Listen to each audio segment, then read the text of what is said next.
Welcome to The Bond. The Bond is about forming deeper customer connections in marketing and sales.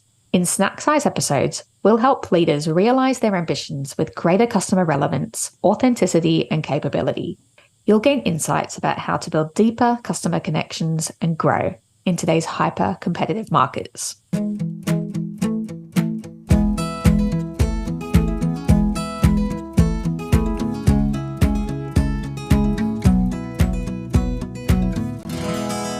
Welcome to The Bond. Hi, Stu. How are you? I'm really well, Em. How are you? Yeah, great, thanks. Yeah, good to hear. Stu, this episode is all about SEO, search engine optimization, essentially ranking number one on Google for your desired search terms. And we're going to talk today about why SEO is crucial for business. And it's a particularly favorite topic of mine because when you get it right, you attract more of the right people to your website and it can deliver some really powerful sales results, as we've seen. And there are many wonderful things to cover in the world of SEO. So today is going to be a two-parter. We're going to talk about the macro benefits of SEO. And then in the next episode, we're going to delve more into the technical recommendations to improve your SEO. So Stu, how would you describe SEO and what are your thoughts on its importance in a marketing strategy? Yeah, it's a big subject, Em, and it's complex. So we're going to do our best to sort of pare this down into what it is, why it matters, and the structure before we get into these technical aspects. I should add to that though this is not rocket science. This is brutal logic. Actually, the aim today is to try and demystify some of this for everybody. So, as you've mentioned, SEO is a strategy for improving your business's website rankings and doing so in a way that is highly relevant to those customers that are right for your brand. And it's a virtuous cycle.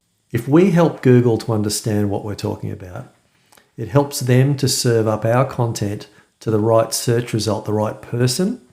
And if the person arrives at our site and then has a good experience and sticks to that content, Google in turn recognizes that and will serve up more of our content to future search results.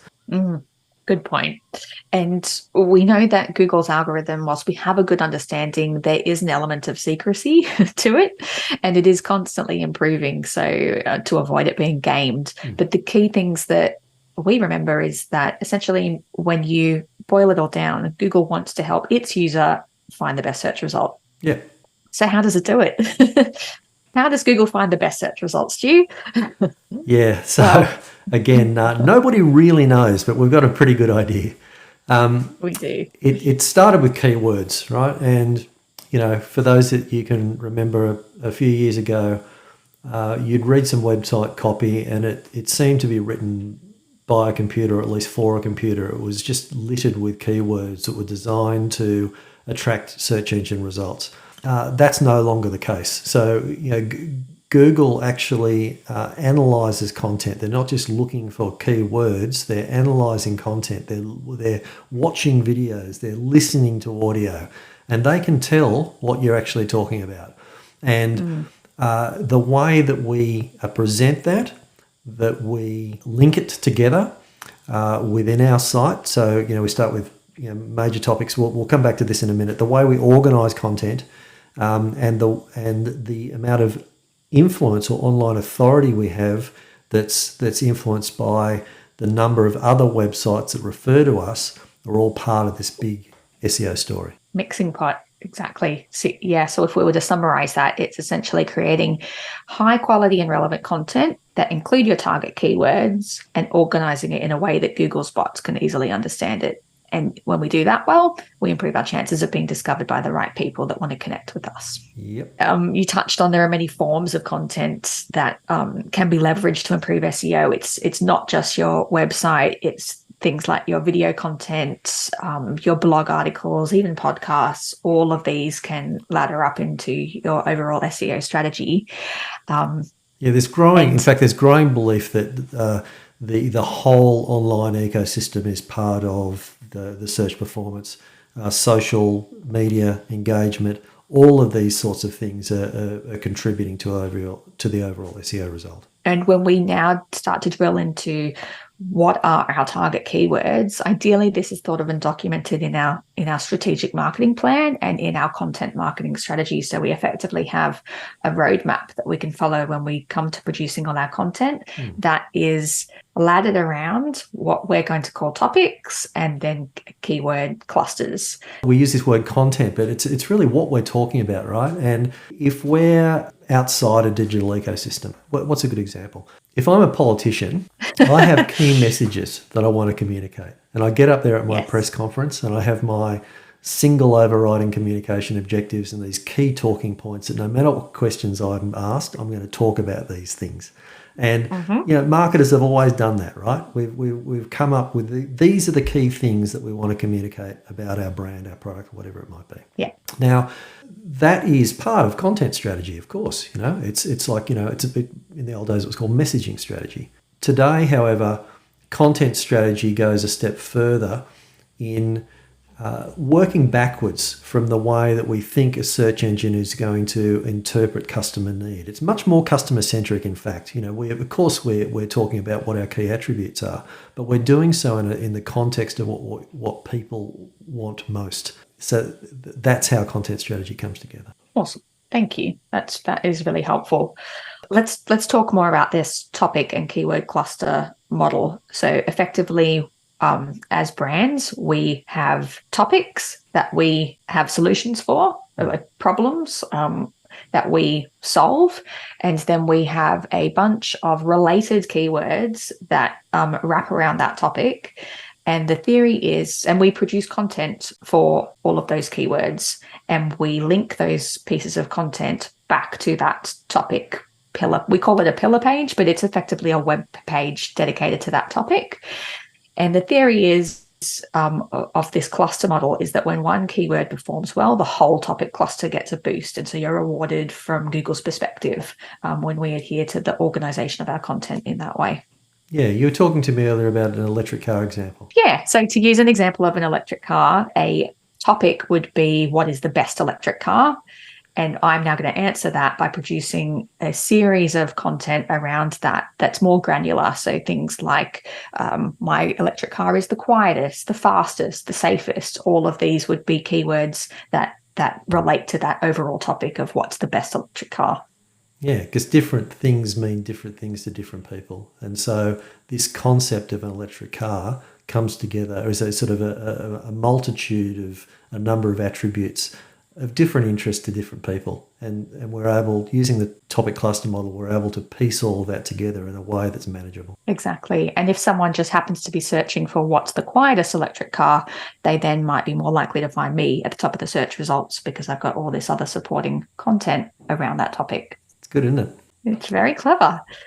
Let's talk about another aim of SEO is that, unsurprisingly, it increases your website traffic. So, and it does this through obviously increasing your visibility and rankings in Google, but more to the point, it's not just about blind website traffic. It's about the right website traffic, the people that are searching for the solutions to the problems that we solve. Yeah, it's a key point. It's very easy to spend a lot of money on Facebook advertising and prioritize that delivery of ads to people that are most likely to click through to your website. Facebook knows who they are and they'll serve it up. But it doesn't mean that you're getting the right people and they'll do anything that they'll engage or they'll become a lead once they get there. No, it doesn't. So SEO is a higher order of quality in allowing us to get the right people to your brand. Exactly. Let's talk about another benefit of when your business focuses on SEO.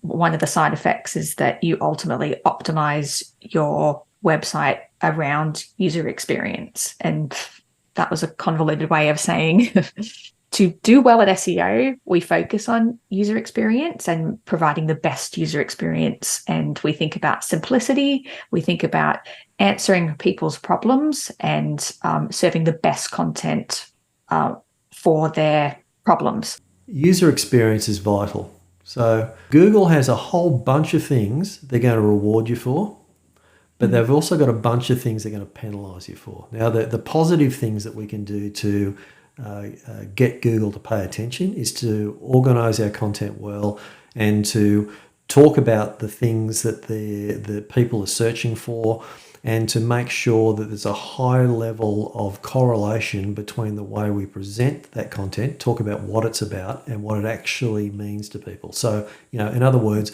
are people actually sticking to this content? Are they engaging with it? And are they exploring further around the website as a result of this? Google sees all of that.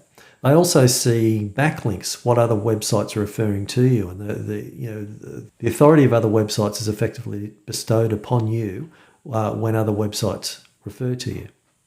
So there's a bunch of good things. Now, but there's also a bunch of stuff that Google will hit you over the head with, and that is that if your website's too slow, if the mobile experience isn't good, if tap targets are too close together so people get confused on what they're clicking on, a whole bunch of things like this. So what this is driving us to do, as you said at the outset, is to make sure that we're delivering practically a really, really good online experience for people. Yes. And we should use the example that users are more likely to enter a different search term than to scroll onto page 2 of a Google search. Have you ever clicked onto the second page of a Google search, Stu? Well, I have been. I'm a bit weird, Em, but not often. Most of us don't. That's it. It's the age of immediacy now, isn't it? If I don't get it immediately and it's top of the page, I'm starting again. Yeah. Well, I think it's time to recap. We've talked about a lot today. So as a refresher for everyone, we're talking about SEO and it being a strategy for improving your business's website rankings on Google, and that there are many forms of content that can be leveraged to improve your SEO, video, podcast, blog, social, and all of these should answer a specific problem and opportunity related to your target audience's needs. Remember to be conscious of the fact that Google rewards content that's organized by topic and keyword cluster, so that whenever we create content, we should be thinking about how it fits within the overall marketing strategy and how it supports your key topic and keyword clusters. Think about user experience. It's just as important as organic rankings at maximizing our visibility when it comes to SEO. And finally, when done right, SEO attracts more of the right people to your website and it builds your brand. It's a great subject, Im. Thanks for covering it. And just to reinforce what Im said at the beginning, in the next episode, we're going to explore in much more detail just how we go about doing this and how you can be really successful in your SEO approach. That's right. We're going to get technical, but it doesn't have to be scary. No, indeed. Well, thanks, Stu. It's been great, as always. Good on you, Im. And thanks to our audience. We'll see you next time on The Bond.